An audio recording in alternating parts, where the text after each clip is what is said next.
Okay, so the topic for today is going to be singularities of the minimal model program in dimension 2. So specifically, I want to look at terminal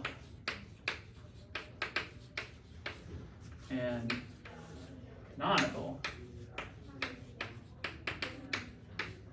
singularities.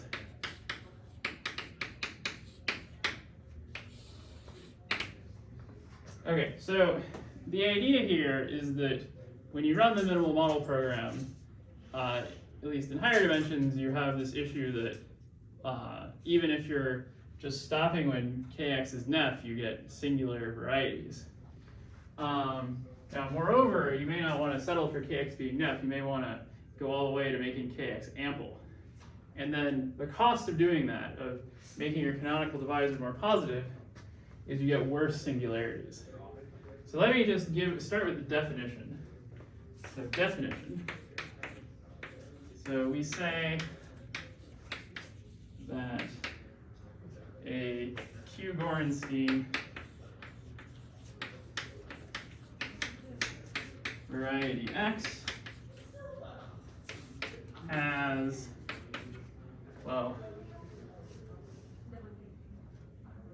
so let's see, let me start with this. Let me do this slightly differently. So let's let X be Q-Gorenstein.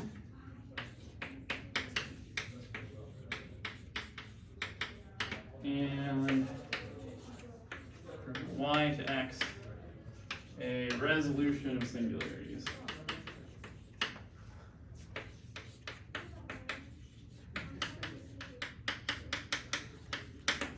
Okay, so this condition of being Q-Gorenstein, if you recall, Gorenstein means that the canonical divisor of your variety is actually a Cartier divisor. And then this Q here just says that, well, maybe the canonical isn't a Cartier divisor, but some multiple of it is.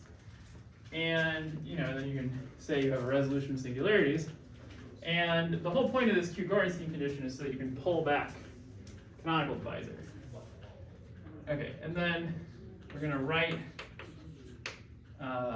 ky is equal to f over star of kx, and then plus aiei, where there's an implied sum here, and we'll actually write the sum today.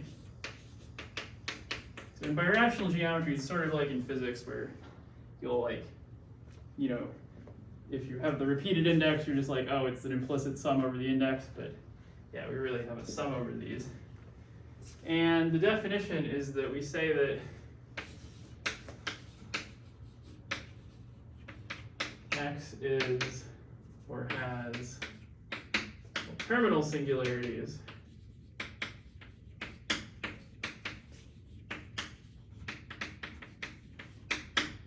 if all of the AIs are positive,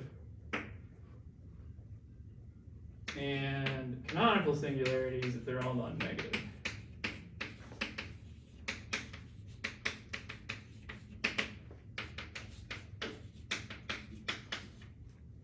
And this is, of course, for all I.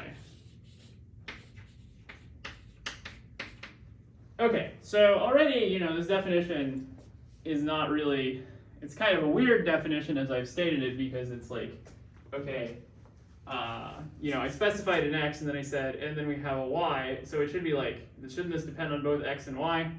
But the beautiful thing is that it doesn't matter which resolution you pick. And so, fact/theorem, the choice of resolution Y to X, which I guess I should have gave that the name F, does not matter in this definition. So in other words, if you have one resolution from Y to X and then a different one, Y prime to X, well, you can dominate those by a common resolution. And then I'm not going to say that the discrepancies are all the same because you have different exceptional divisors on each side.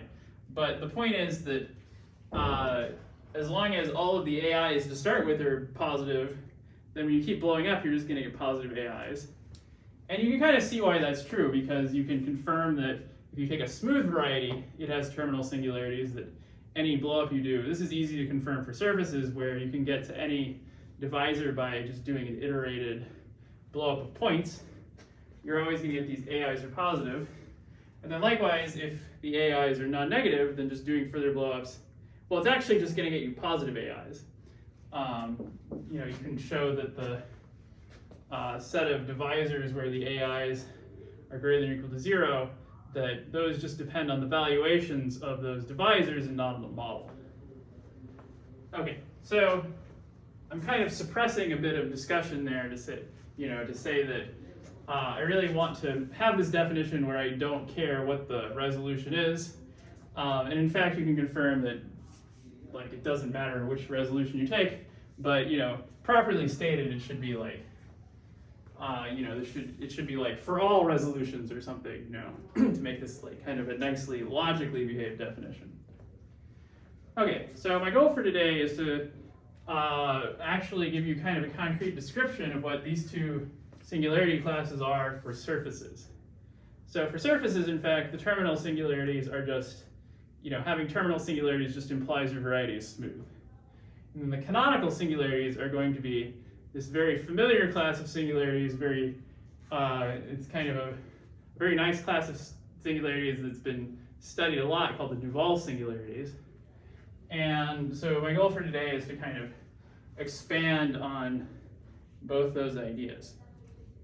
And to do that, we're going to need some, to understand, well, birational maps like this one, and what the difference between the divisor theory on X and on Y is. Okay, so for today we're going to think about surfaces. And so our goals are, 1, prove that terminal singularities on a surface means that you are smooth, which in general will say that for terminal singularities are going to be smooth in codimension 2. So if you have a threefold with terminal singularities, then along every curve, at the generic point, your variety is going to be smooth, but you might have isolated singular points. Okay, so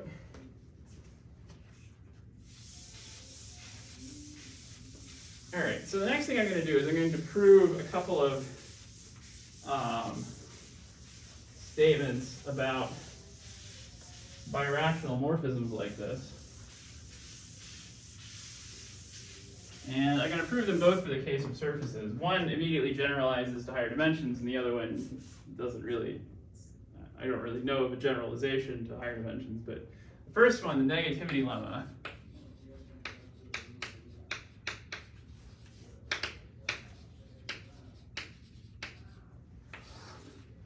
says let f from y to x be birational with exceptional divisors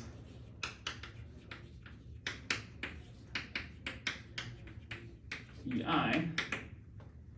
And so if you have, and then the idea is that, you could, if X, you can kind of think of this as like a local picture even. If X itself is like, an affine variety, then you can still think about like the ample cone of Y is just going to be those divisors that are going to be positive on the curves contracted by F. And then you can generalize this idea to have notions of F ample and F nef.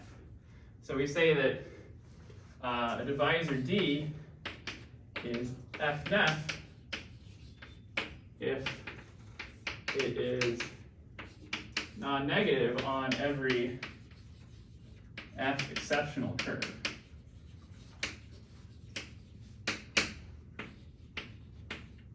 Okay, so this is just generalizing this idea of nef and ample to the relative situation. And I really want to think about the relative situation today in terms of birational geometry, in terms of when you have a birational morphism.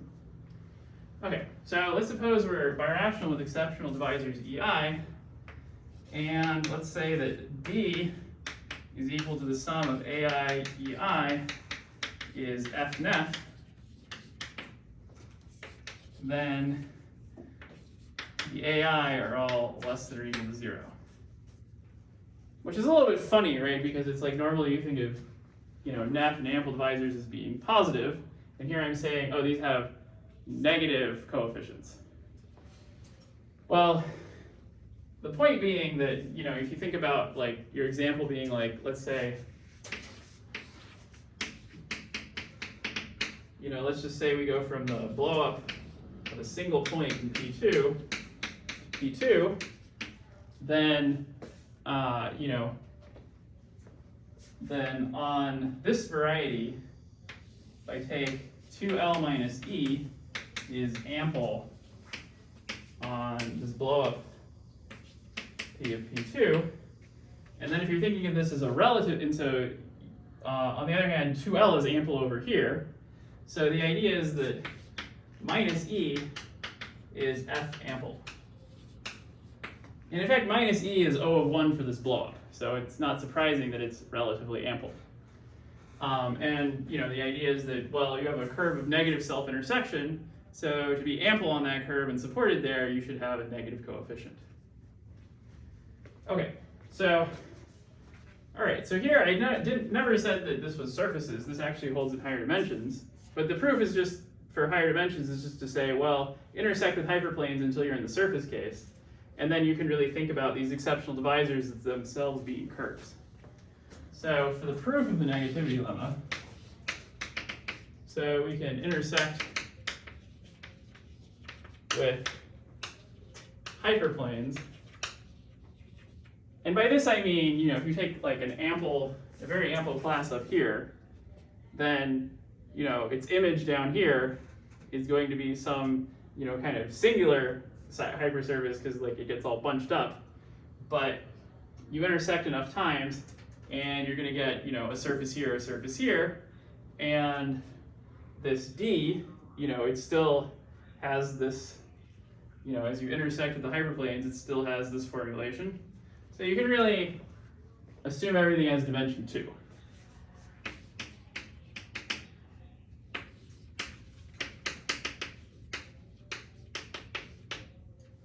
Okay. And so, now the idea is just to say, okay, well, if I, think about my sum of AI, EI, if one of them were positive, let's see,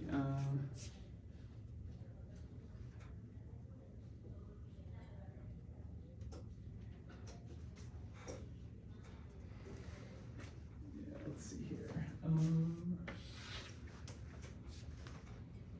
Yeah, I lost my train of thought.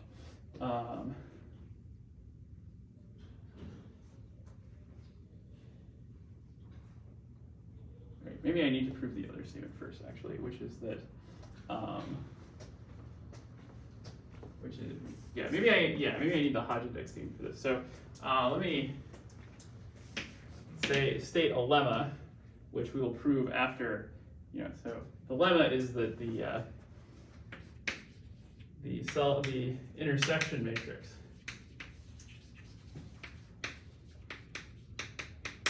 of the EI is negative definite.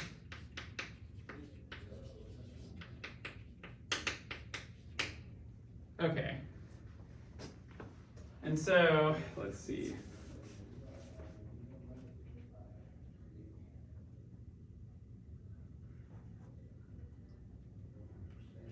Yeah, so this is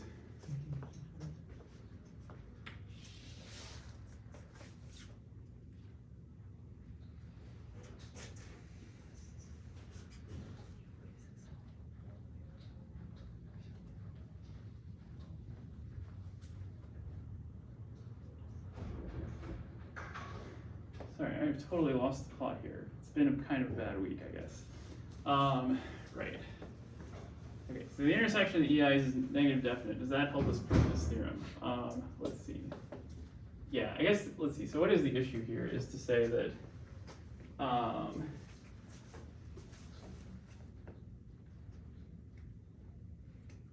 yeah, oh, okay, yeah. So the idea would be, you say, okay, D is equal to, you can group it into positive and negative terms. You can say, well, it's minus BI-EI, or let's say it's BI-EI minus CI-EI, where the BI's are greater than 0, and the CJ's are less than or equal to 0. And then you just say, okay, well, what happens if we restrict this to BI.BIEI? And so then we know that D.BIEI has to be greater than or equal to 0. But if you take D.BIEI, you get, this negative definite business says that, but this is equal to BIEI dot itself, and then minus BIEI dot CJEJ, and here the EIs and EJs are all different. So this is negative. So this is also negative, and so the point here is that so you certainly get that, like, this is less than or equal to 0, and then because this is negative definite, then this guy has to be 0 because both of these terms are not positive. So this being 0 implies all the b's are 0. So this term less than or equal to 0, this term less than or equal to 0 implies they're both 0. So both terms are 0. So all the BI's have to equal 0. Okay, and then that's, let's see, maybe, okay, so I prefer, it's always like a little better to do like a direct proof rather than a proof by contradiction, because, with a proof by contradiction, it's sort of like, well, you showed something was false, and it's always just like a little bit nicer to say, no, we want to like show something is true. So here you say, okay, well, we take the terms with non-negative coefficient, and then the terms with negative coefficient, so we'll put the minus here, CJ, so these C's are all positive, making them the negative terms of the sum, and then this is an effective curve class, so if D is nef, the restriction has to be non-negative, so then you get, well, this guy is negative by this lemma here, and then this guy is negative just because, well, you're intersecting different curves. And so then, both of these being non-positive, you're forced that all the b's have to be 0. Okay, so yeah, I guess I hadn't realized that for this, it turns out for this kind of innocuous seeming statement, you need this kind of more powerful statement. So this statement here, this lemma, I'm going to prove that next. And this statement is actually a special case of the Hodge index theorem.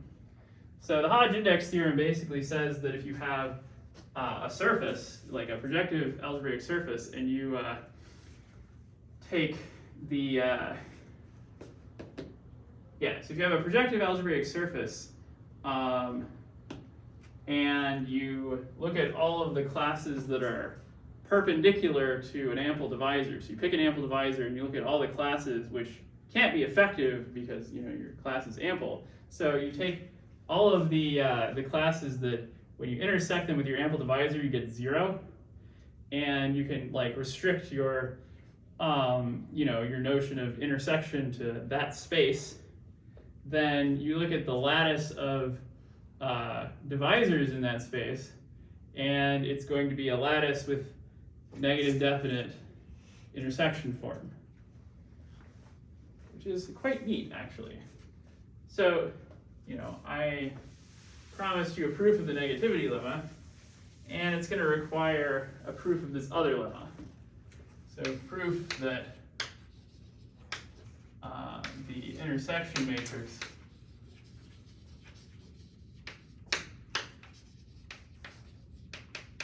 is negative definite.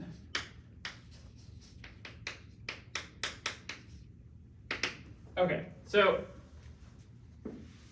we're going to have to do this trick again where we write D as a difference of a positive and negative guy, or rather, as a difference of two effective guys.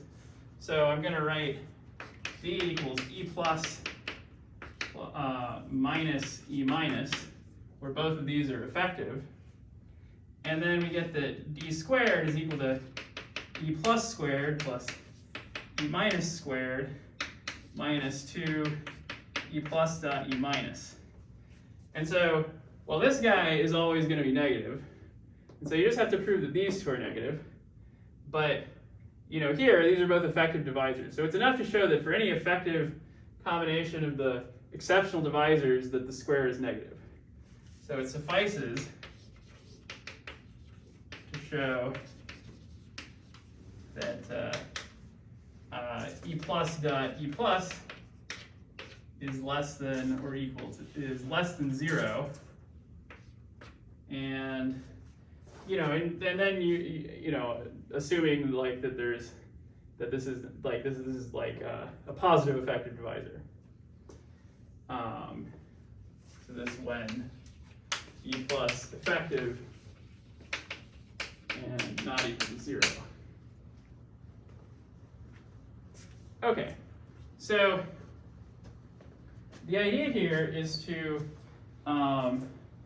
basically to use Riemann-Roch to turn this intersection number into something about curves on the surface. So, and kind of the picture is, I have my y with, some maze of effective curves that are exceptional, and then I have my x. And the thing that we're going to use here is we're going to say, okay, well, I have some effective guys supported here, so like A1, A2, A3, etc. And the idea is that, even if I add maybe like a little bit of an ample divisor, then the curve I get here is going to be not very wiggly, in the sense that if I had a lot of sections of this curve up here, then down here, well, I would have a problem because like the curve on here is not allowed to move off these exceptional guys. So, that kind of limits how much I can move it around. So, if I try moving it, I should get stuck. And on the other hand, if this guy were positive, then the Riemann-Roch theorem suggests that I have a lot of sections. So we have to make that argument a little more precise, but that's the general idea, is that if you had positive or 0 self-intersection, you'd be able to kind of wiggle this divisor around and get something down here that wasn't just supported at the point. Okay, so the thing you have to do though is you have to add an ample divisor upstairs. So what we do is we take H on Y ample, and then what we do is we consider, okay, so here we're in the case where we just have an E plus. We're going to take H plus N times E plus for large N. Okay, and so the idea here is we're going to say, okay, well, the self-intersection of this is if we suppose that E plus dot E plus were non-negative, so we're trying to prove this is false. So here I really am doing a proof by contradiction. Well, that should tell me something about the self-intersection of this divisor here. Well, what do I get? Well, I get an H squared term. This is positive. I get NE plus dot H times 2, and this is positive because H is ample. And then I get plus E plus squared, and this is at least not negative. So in particular, this tells me this whole thing is positive because I have a positive plus a non-negative. Okay, and so this is telling me that chi of H plus N E plus, this is going to grow pretty quickly. So, this is, greater than 0, like a lot greater than 0 when N is large. Okay, so now as always on surfaces, this has gotten me in trouble before, is that you have to, the Euler characteristic saying it's positive on a curve is like, okay, cool, we have a section, everything's great. But on a surface, it's not so simple because you have to worry about H2. But, you know, H2 of, I guess we're on Y at the moment, O of H plus N E plus. Well, this is, by Serre duality, the dual of, if I take this guy's dual, it's going to be H0 of Y, O of ky minus this thing. So I have minus H minus NE plus. And the idea is that for large N, well, you know, if I keep subtracting an effective divisor, then eventually I land outside the effective cone. So because I keep subtracting divisor over and over again, and I could even choose H so that it was, you know, it's kind of, so that ky minus H is the negative of an ample class to really hammer it home, but that's actually not necessary. So the point here is that this can't be an effective class because the idea is that this guy is too negative. Because what is this really requiring? It's saying that you have to vanish along E plus to a very high order. And, well, this class is sort of bounded, so you can't vanish to arbitrarily high order. So this is actually going to be equal to 0 for large N. And so then we're allowed to conclude that that this divisor here actually has a lot of sections.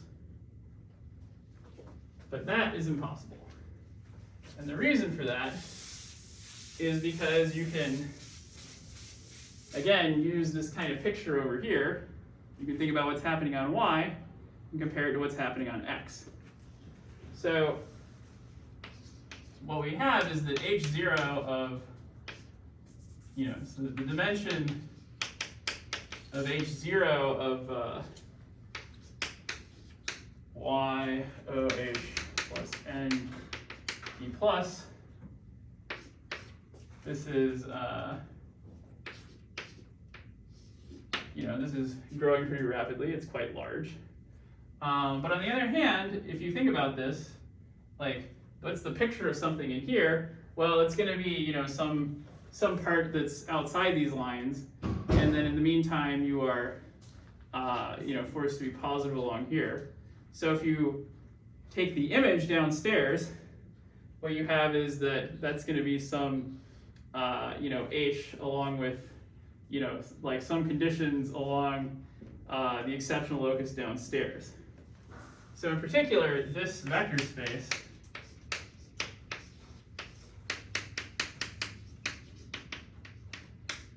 well, this is contained in the vector space where I just, you know, take the image of this guy.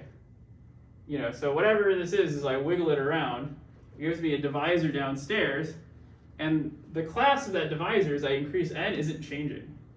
So this is a finite dimensional vector space that, you know, a fixed dimension. So this dimension of this subspace can't keep increasing. So there's our contradiction. So this is a contradiction.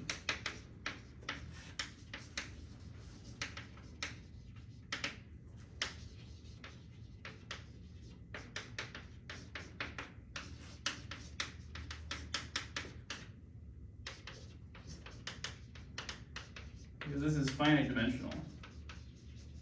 Okay, so you might object here, well, I mean, to use that this is finite dimensional, you need that my x is projective, but that's fine because if x is quasi-projective, I can just make it projective by taking compactification, compactify y in, you know, in a compatible way, the argument still holds.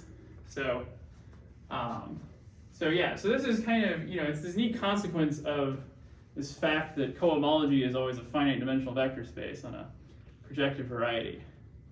It's sort of funny how these kind of small statements like that you know, eventually become so intuitive that you like forget that they're actually quite strong statements, how they're really useful for, you know, getting nice information about your algebraic varieties. Okay, so I'm just going to pause there for a second. Any questions about what we've done so far? So, yeah, I guess I should have proved these in the other order, but I kind of like the negativity lemma kind of feels like an easier one to prove, but you really need this kind of subtle statement about the intersection lattice being negative definite to get there. Okay, so yeah, so the punchline is that the same business we were doing last time with the Dinkin diagrams comes up again, because those are actually telling you about what those are combinatorial gadgets that define negative definite self-intersection lattices, as we'll see in a second.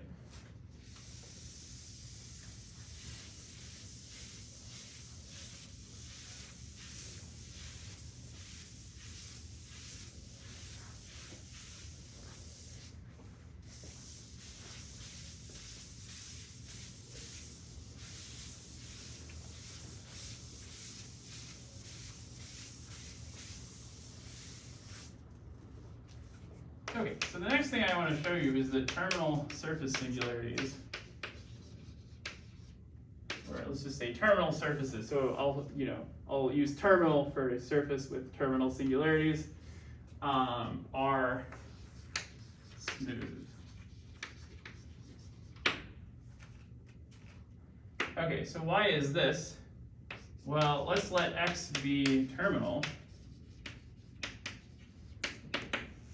And then the idea is that if we take a resolution of singularities, so we just say let y go from y over x like this, and then we can say, all right, well, we have that ky equals f upper star kx plus ai ei, and then the question is whether ky is f-nef. Well, if it's not f-nef, then there's a -1 curve that we can contract. So we can just use the minimal model program for surfaces, or Castelnuovo's criterion, if you like, to contract that -1 curve. So we can contract -1 curves until this is actually a minimal resolution. So if I make this a minimal resolution,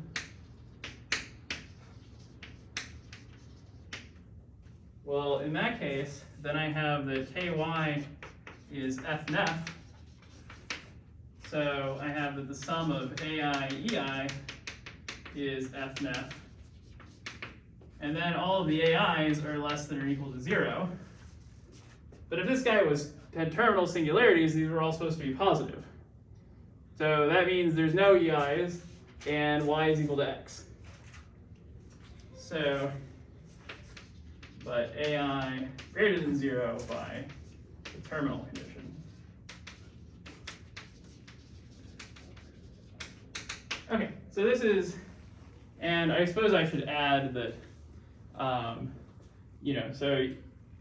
so in fact, for surfaces, when you define things like terminal and canonical and all that, you don't actually need this hypothesis that X is Q-Gorenstein, because you can essentially kind of weaken this notion of the adjunction formula and just think about numerical equivalence instead of actual linear equivalence, and you can always write that ky is numerically equivalent to something like this, and the same argument goes through. So terminal singularities, they're always smooth in codimension 2. If you have a surface with terminal singularities, it's a smooth surface.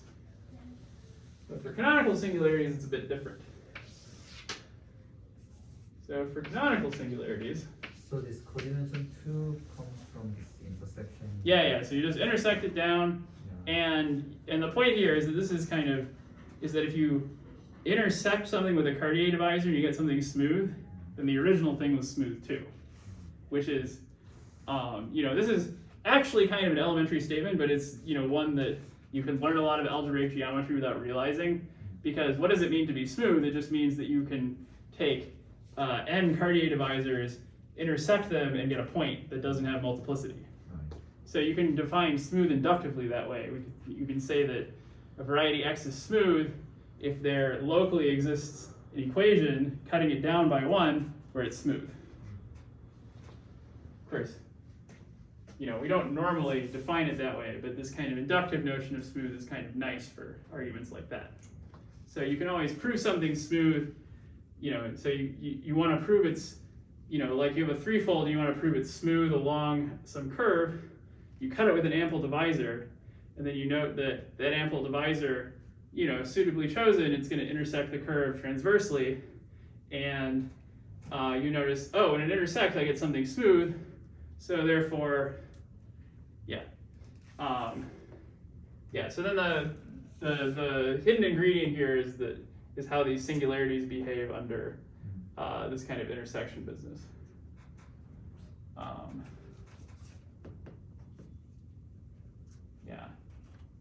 Now I have to think a little bit, but whether, I think there's other ways of arguing this as well, but that's how I usually do it, is to say, well, if you, right, so I mean, there's kind of a little more to it than that, because when you intersect with this hypersurface, you have to kind of worry about, like, how are the discrepancies changing, and there's kind of a whole story there, but ultimately it's like, if you are allowed to choose the hypersurface completely freely, then the discrepancies of the slice aren't worse than the ones of the big thing. It's when you're required to choose something in like a restricted linear series where you have base points that you get worse singularities when you restrict.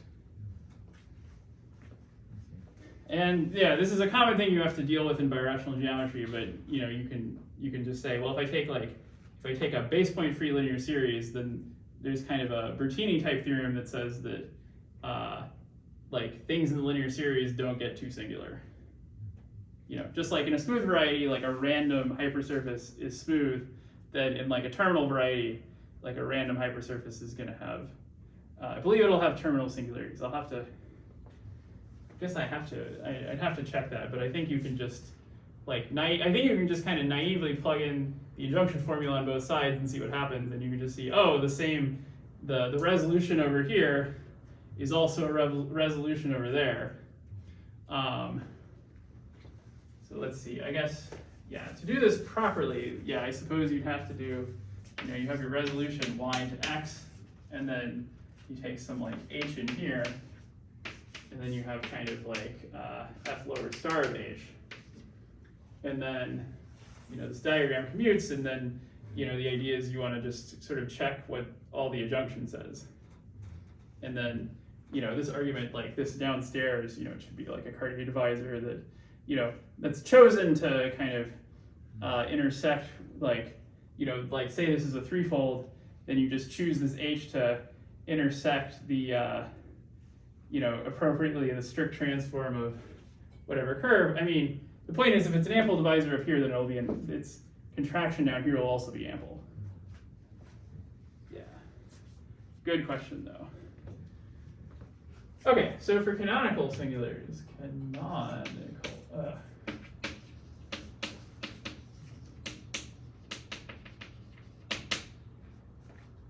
so we have, for the minimal resolution, that ky equals f upper star kx. And so this is called a crescent resolution for the following reason, that these AIs here, these are called discrepancies. And so the idea is this is like how much, like a discrepancy is how much something is different. So this is like the difference between the canonical divisor on one model versus the other. Well, when you have no discrepancies, we call that crescent. And so this is like a made-up word, but it's a terminology, I believe, due to Miles Reed, who came up with several kind of fanciful terminologies in birational geometry, and this one is stuck. And crescent resolutions show up a lot in birational geometry, but also in like mathematical physics and all sorts of areas of geometry. And so to have a Krepin resolution, you have to have kind of very special kinds of singularities.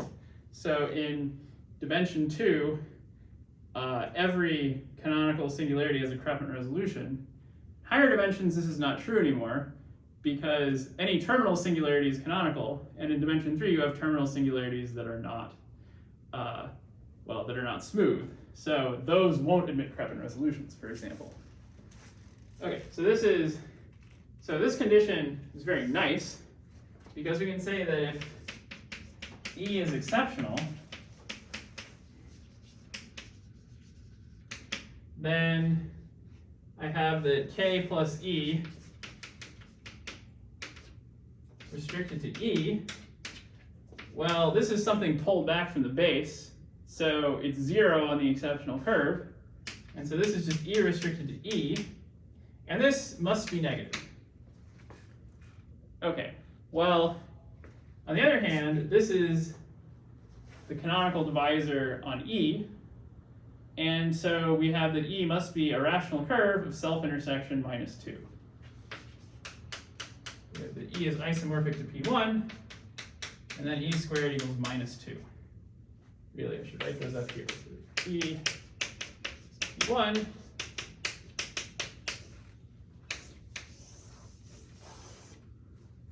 All right, so this tells us that whatever our picture is, that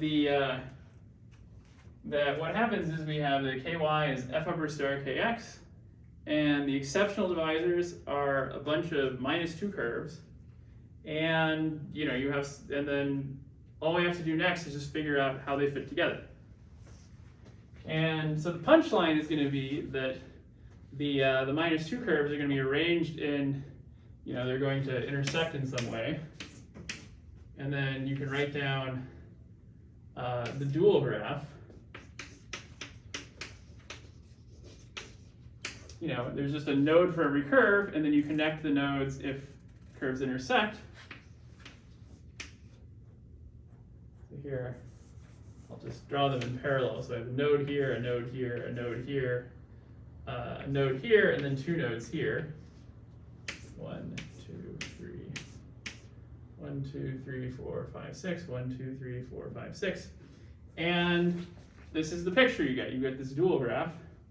And in fact, this is going to be a dual graph of a canonical singularity, because this is a Dynkin diagram. So it's the A, D, and E type Dynkin diagrams that give you canonical singularities.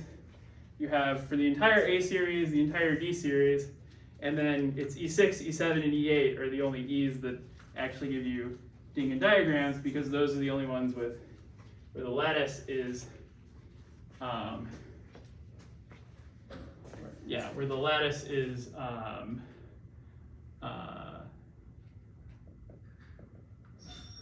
where the lattice has an intersection pairing which is negative definite.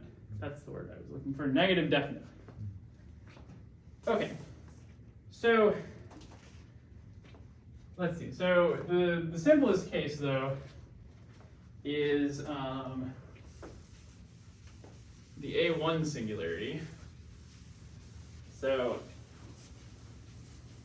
I think I'll close with talking about that case.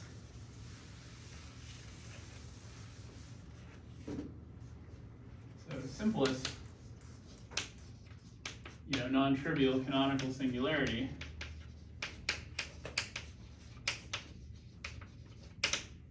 I have A1 is just the dual graph is a single, the diagram here is just a single node. So this corresponds to a single minus 2 curve in my y, which then contracts to a singular point in my x.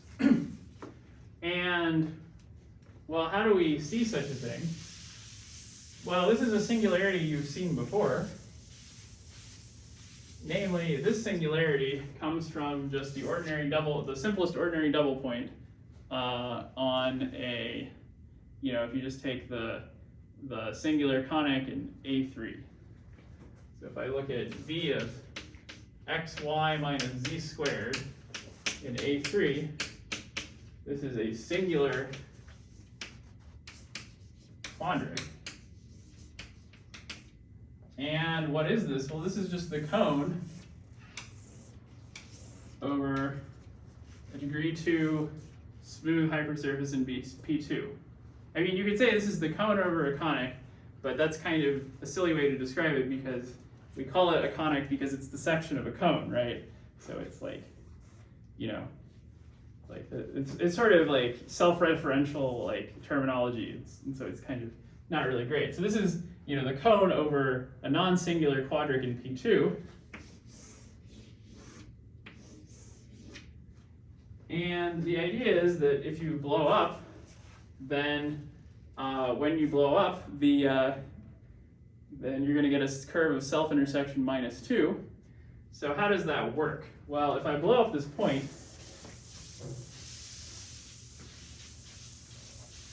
you can do the local calculation, or you can just do kind of the divisor theory calculation, which says that, you know, the Cartier divisors on this, you know, those are just, you know, those correspond to degree 2 divisors along here, because that's because the hyperplane class in P1 restricts to the degree 2 divisor on the conic. So if I take, you know, if I take some section which I'll call H, which is just slicing this with a plane through here, then I get 2 lines.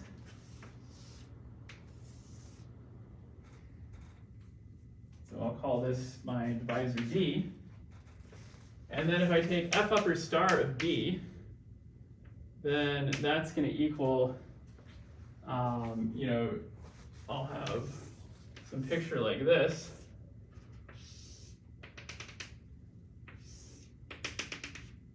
So I'll have, you know, my 2 lines, which I'll just say F1, F2, which are equal.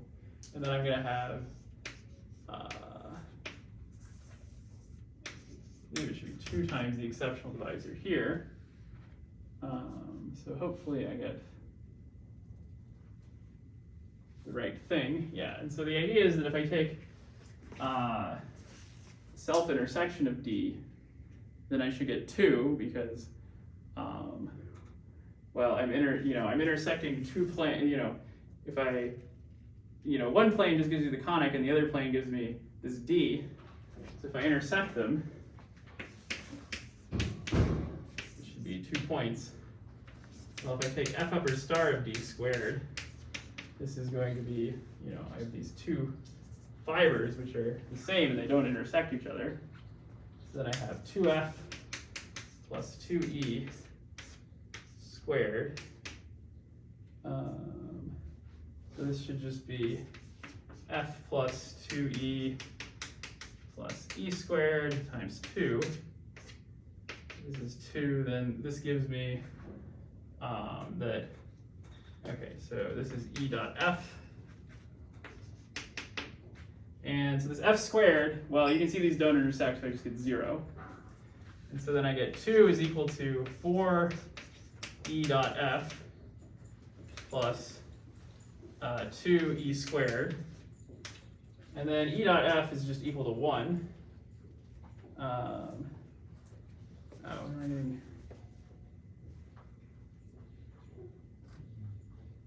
getting the wrong number here, that's annoying. Let's see.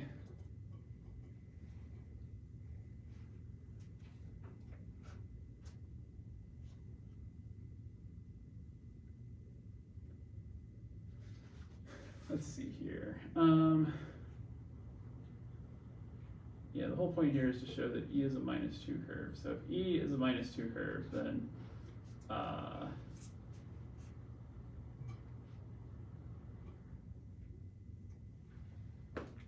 yeah, am I supposed to get that this is just a single E?